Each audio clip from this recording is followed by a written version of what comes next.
Okay. The court is actually criticized for the exercise of territorial jurisdiction. The U.S. would say, for instance, the court purports to threatens to arrest American soldiers, even though the U.S. is not a member of the Rome Statute. By the way, they're so serious about that, they actually passed a law, the American Servicemen Protection Act, saying that that's not supposed to happen. But you see, again, I address this to all of you as fellow lawyers. The principle of the territorial application of criminal law is entrenched in all legal systems. I cannot understand why some people say that a foreigner a national of a foreign state cannot be subject to the jurisdiction on the basis of the territorial nexus. Look, Vietnam has very strict rules on guns. And you can't have someone saying that, well, in my country, like I'm from Amsterdam, we're so okay with drugs. We have gun shops precisely for that purpose. And therefore, sure you have the local rules here, but you can't apply the rules to me. Of course, we as lawyers know that if a crime is committed in Vietnam, you apply the criminal law of Vietnam, whatever the nationality of the accused.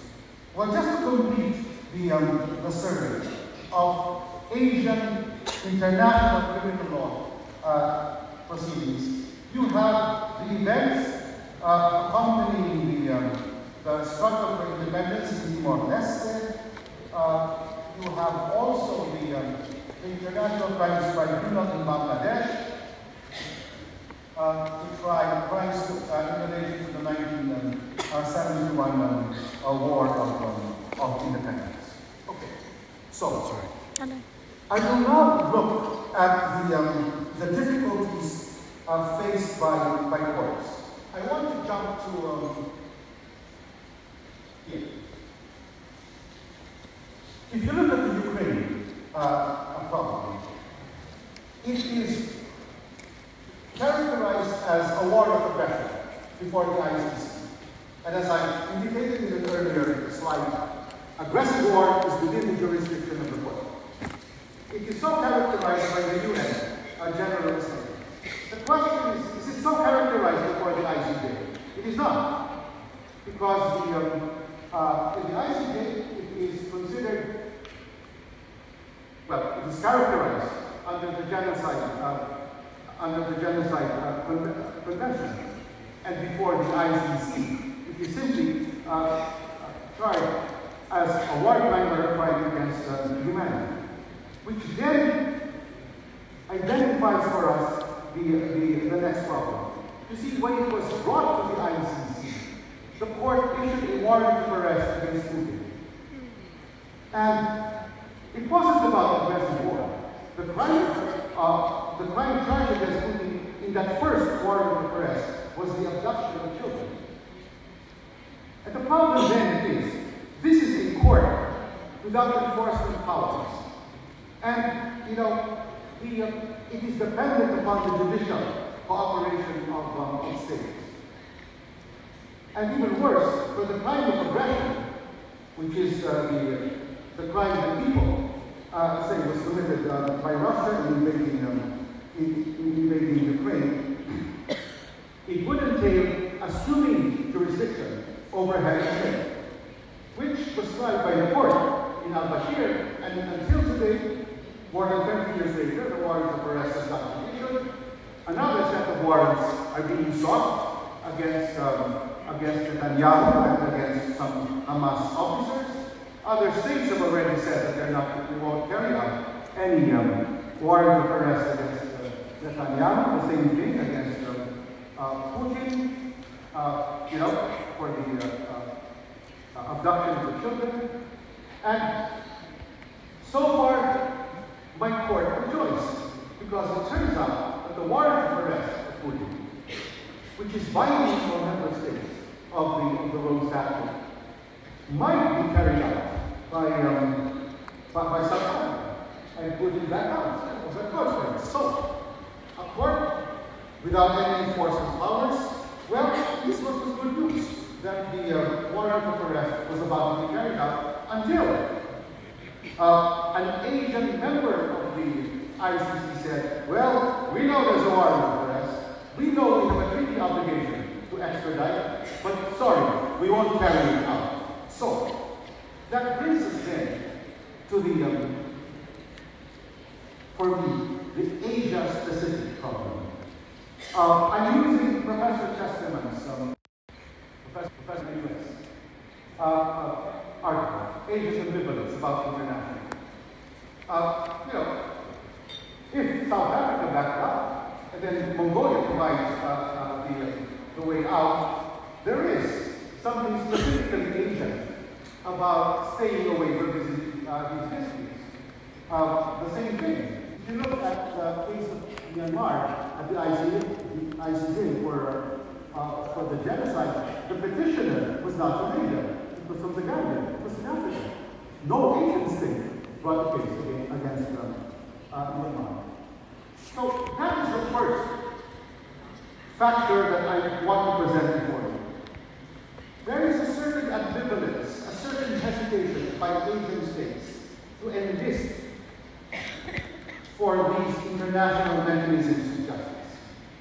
I want to proceed to the next. There is a principle underlying the Rome Statute, complementarity. The court is a court of last resort, not a court of first instance. The court kicks in only if domestic courts won't move.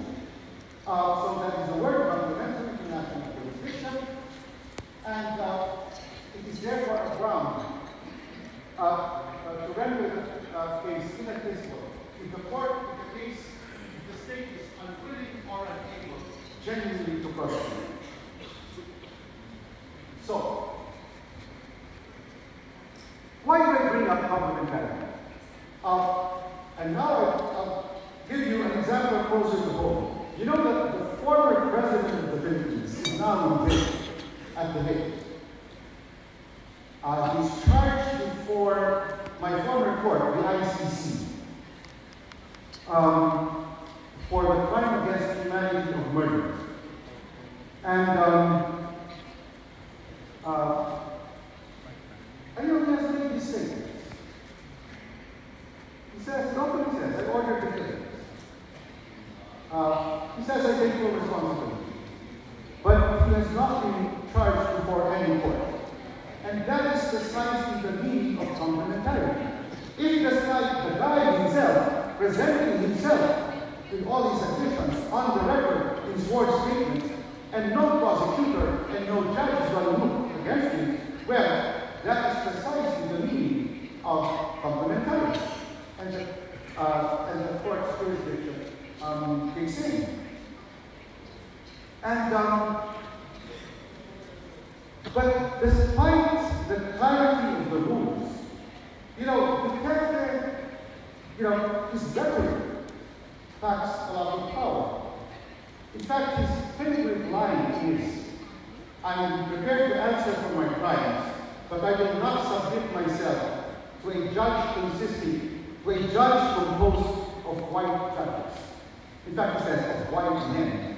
And the local newspapers had to publish the next day a picture of my entire court, showing him that I was a member of that court. Not only that, the president of the court at that time was from Nigeria. The prosecutor of the court at that time was from the Gambia. And yet his rhetoric that this was a court of white men gained, gained a lot of traction back home. So notice, I'm taking to be the continuing emotive power of the anti-colonial rhetoric and the difficulty of trying to, the difficulty that all international justice is characterized as, white man's justice, colonial justice. I want to proceed to the last. You see, I call it the ironies of victim reparations. I want to go back to a post-World War II phenomenon, the conflict relief. And, the Japanese troops all over Asia had comfort stations, and those cubicles were comfort stations, where women would be imprisoned within the camps. They were called the on-site military brothels, and forced to render sexual services to the soldiers, to the officers. And it was very well organized, by the way. They would have a sign-up sheet, they would have assigned time slots, and the women would have their own regular medical checkups because they don't want to spread sexually transmitted diseases. So if the question is, can you actually identify all the ladies who entered those comfort stations? The answer is yes, the record should be there. Does it make any sense to do that? The stations were organized, funded by the government, and an official apology has been issued. Reparations were offered, by the way, from a private fund, not from a governmental fund. But what is the meaning of justice in that context? And now we encounter the larger dilemma.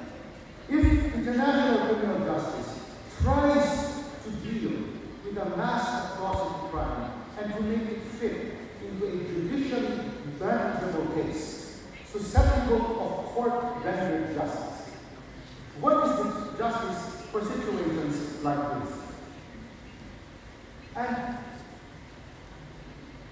the phenomenon that I think we should look at is what I call the anthropological issue, the issue of culture.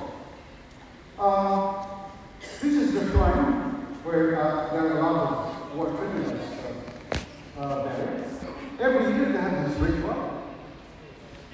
And there's a controversial ritual where the Japanese prime ministers go. And so a long time ago, a philosopher already asked, a woman philosopher from Harvard, she looked at Nuremberg and said, how come Nuremberg seems to have a bigger impact in Germany than the international military tribunal of the Far East having an impact on the Japanese? And this was her explanation. The legal traditions.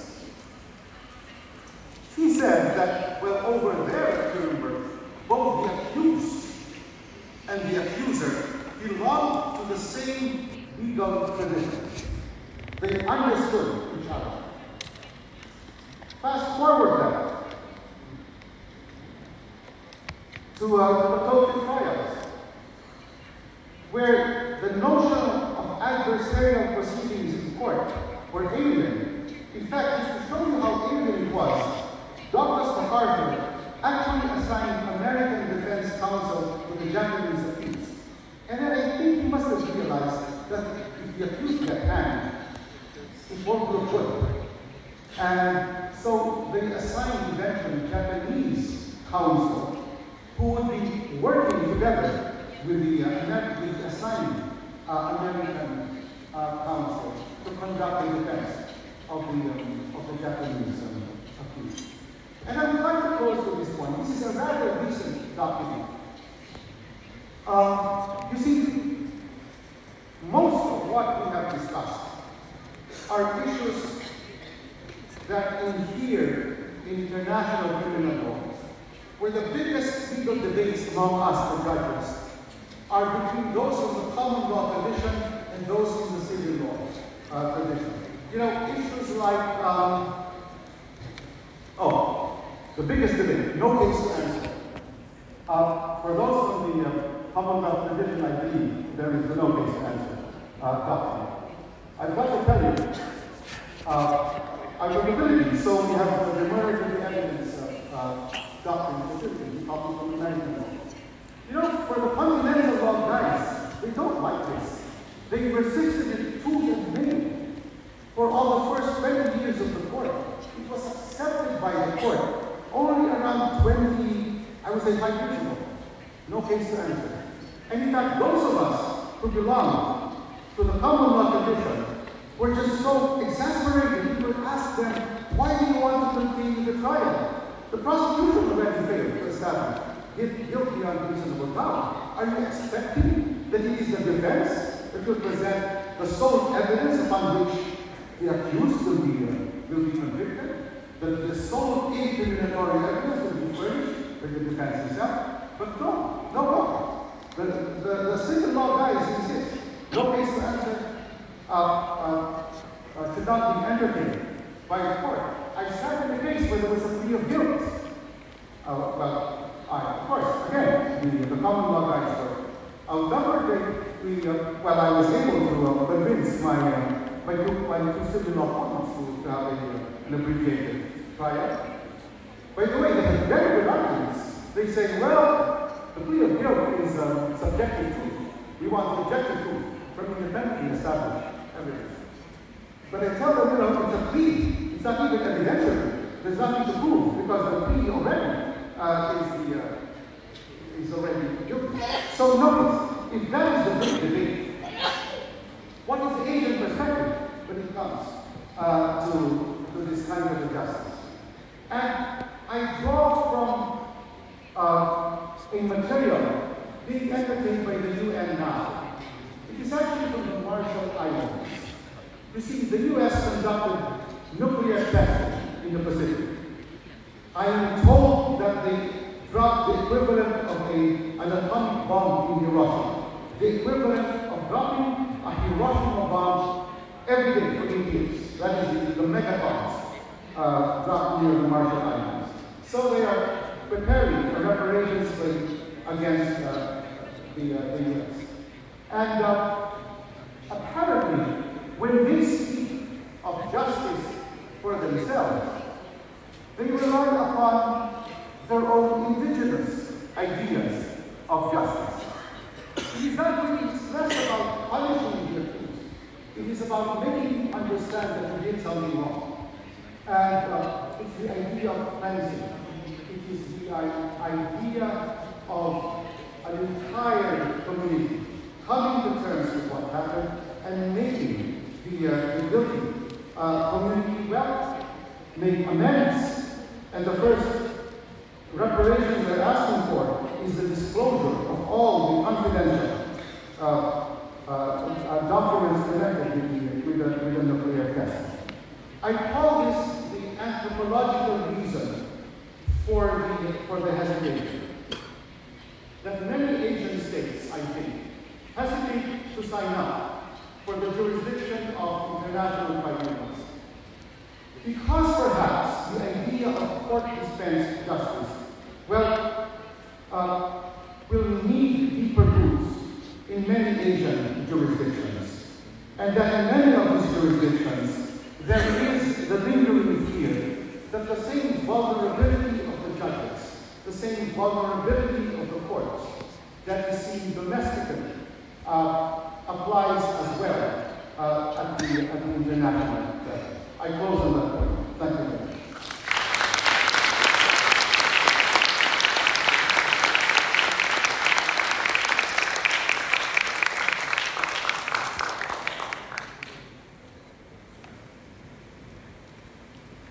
Thank you, Professor Rao. We have a bit of time for question and answer. But certainly the presentation seems to throw out more questions and answers in relation to what is justice from the perspective of the victims. And how do we try and address that? Well, don't ask me any questions, Professor Rao will take a couple of questions. So I'll throw it open now to the floor. You can take a couple of questions. You just identify yourself and question please. Okay. Hello everyone. I'm Yao Tong. I come from People's Republic of China, Beijing Law Firm. I have some thoughts about the talking trials. The talking trials reflection on justice and accountability. The talking trials optional non the judicial military tribunal for the violence. For a series of trials holding the uprise of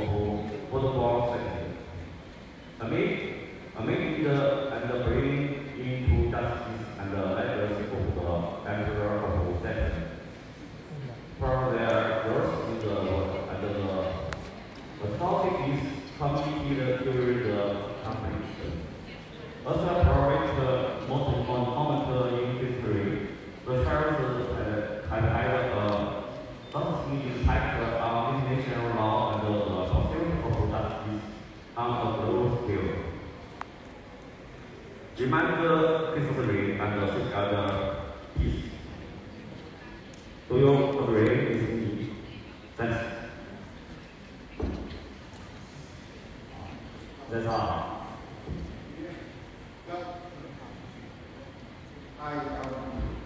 I wasn't able to catch the proposition between I'm supposed to agree or disagree. But I think your question, my understanding, is about the exclusion of the Emperor of Japan from the charges at Tokyo. Well, all historians now tell us that that was a decision, that was a political decision taken from the beginning, and that is an exclusion that remains controversial to this day. In fact, in the slide that I showed you, one picture was of the Emperor MacArthur. The other slide was the Emperor, doing the honors before the troops, riding a horse, and yet, if you listen to the Tokyo prosecutor, the Emperor was supposed to have had nothing to do with the decision to wage war. And that Admiral Tojo, who was eventually tried before the court, was seen as the fallen. But let me look at the larger picture.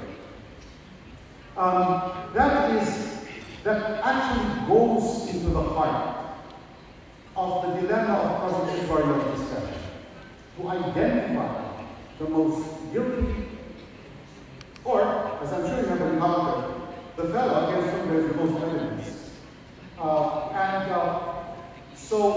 But that is a larger question that we cannot resolve in this forum. But to the extent that the issue of the exclusion of the Emperor is seen as having undercut the legitimacy of the proceedings, I think the historical consensus is yes. Yes, it has. I have a follow-up piece, which is really good. That's all. Thank you for the question. Let me take just one last question. I think it's a gentleman. Professor, my name is Levin. I'm from Canada. We know that SSA is dealing with a very, very bad person or states. So my question is, the SSA studying history, is there one of war cases in which the accused person are announced acquittal? If yes, what are the legal grounds for such decisions? If no, what roles are lawyer can play to provide more effective defenses for them? Thank you. Thank you so much for the question. I agree with your summary. The typical accused before the ICC are very, very, very bad persons. I think that is what the speaker said. And let me start with the first point. In my country, the lawyers for the bad guys are often demonized in the press. And it's really terrible because they're demonized online. And nowadays, you can't underestimate the crazy things people do online. At the ICC, the defense bar is well respected because the court is painfully aware that the task of international criminal justice requires able, competent defense for the accused. And that is why the defense counsel at the ICC are like part of the organization of the court. There's a defense bar. They're very well organized, and their place in the larger scheme of things is respected. But then you proceed to your very good before you. Has there ever been really bad people acquitted before the court? Yes, there was. Bedman. He was a politician in Central African Republic, and he was accused of post-election violence, there were charges, the initial conviction, including sexual offenses. He was convicted by a panel of 3 judges. In fact, I still recall, when the 3 judges convicted him, they were all women judges. And they said that the irony was that this fellow is convicted for sexual offenses by a panel of 3 women judges. But it was overturned on appeal. Okay. Your question is, what ground would be the typical ground for reversal? It would be pure questions of law. In other words, it won't be on the weighing of the evidence.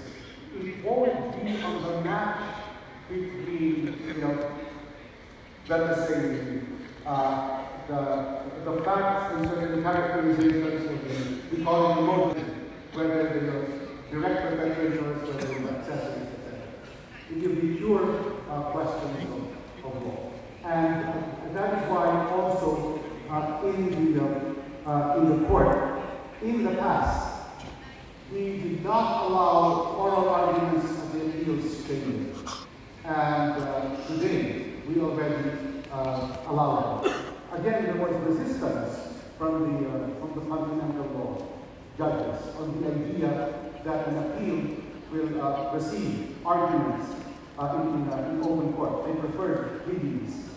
But precisely because the experience of the reversals are done on pure questions of law, then, of course, the oral arguments are useful for that purpose. But thank you so much for your question.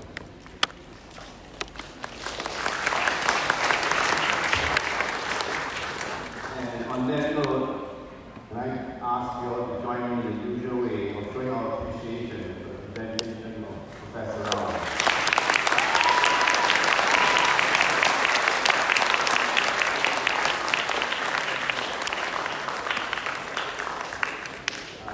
May I now hand over the floor to Secretary General Mr. Gordon Green.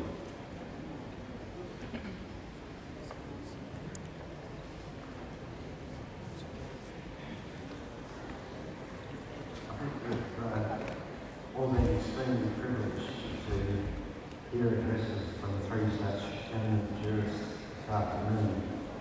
So would you please join me in again thanking our 3 speakers for this afternoon.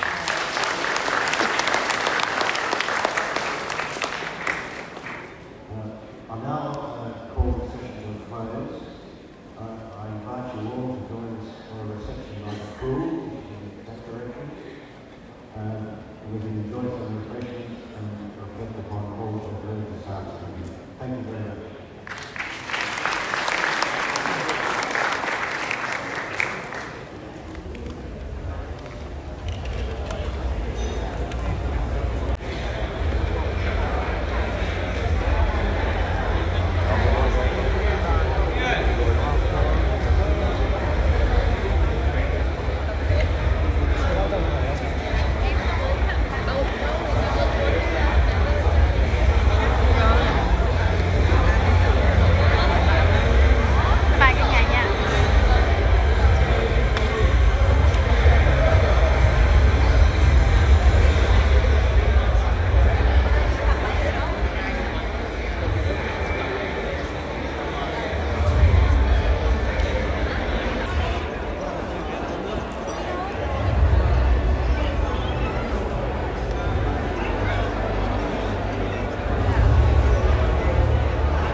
em lại có cái nào đây nữa chứ không?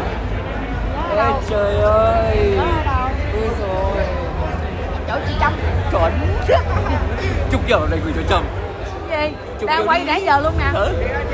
Quay từ nãy giờ luôn nè.